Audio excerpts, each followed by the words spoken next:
अस्सलाम वालेकुम। उम्मीद करती हूँ कि अल्लाह पाक की रहमतें बरकतें आप पर बरस रही होंगी। आज एक ऐसा अमल आपके साथ शेयर करने जा रही हूँ। कुरान पाक की बहुत ही खूबसूरत सूरह है, सूरह तौबा की आखिरी दो आयत।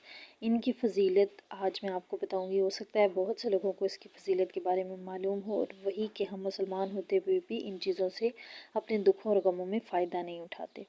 तो मैं फ़जीलत को इस तरह प्रूव करूँगी, आपको इंशाल्लाह पूरा पूरा यकीन हो जाएगा। और हम मुस्लिम होते हुए भी इन चीज़ों से बहुत दूर है, और अपने गमों और मुश्किलात में इन चीज़ों से हम जो है वो फ़ायदा नहीं उठाते। हालांकि हमारे पास एक ऐसा वजीफ़ा मौजूद है, ऐसा वजीफ़े वाली हमारे पास एक किताब मौजूद है जिससे हम जिस मसले का भी चाहे हल ले सकते हैं। हम क्या करते हैं कि बहुत से लोग ऐसा करते हैं कि बहुत से आमलों और फ़कीरों वगैरह के पास जाना स्टार्ट कर देते हैं, हालांकि उनके अपने घर में एक ऐसी बुक मौजूद है जिसमें हर मसले का हल मौजूद है, हर वजीफ़ा मौजूद है, और वो है कुरान मजीद। और उसी की एक प्यारी सी सूरत है सूरह तौबा, और इसकी ये दो आखिरी जो आयात हैं ये बहुत पावरफुल हैं।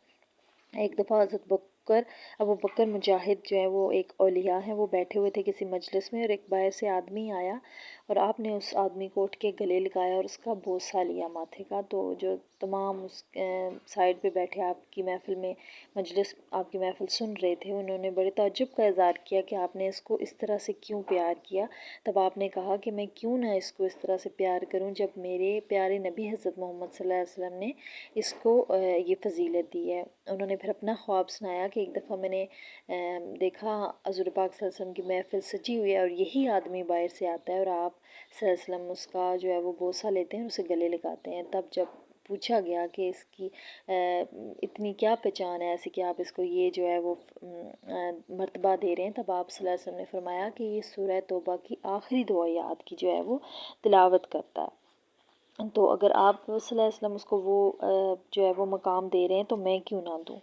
तो तब जो है वो ये जो सूरह तौबा की आखिरी दो आयत है ना, इनके बारे में वैसे भी कहा जाता है कि अगर आप इन्हें सुबह शाम जो है ना 7-7 मरतबा पढ़ने का मामूल बना लेना, तो फ़िक्र और परेशानी वैसे भी आपसे दूर रहेंगे, कोसों दूर। इनकी इतनी ताकत है।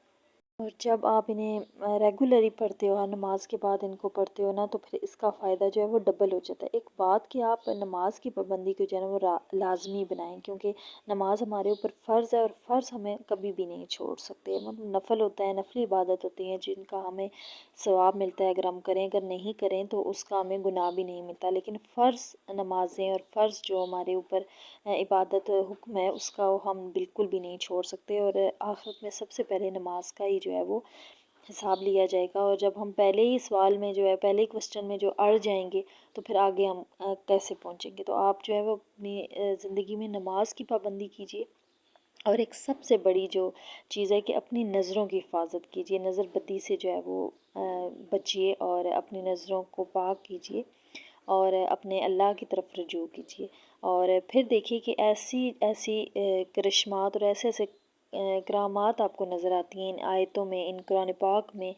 क्योंकि कुरान पाक पूरी एक हदायत वाली किताब है, जिसको आप पढ़ोगे हर मसले का हल, हर खुशी का राज उसी कुरान मजीद की बुक में जो है वो पोशीदा है।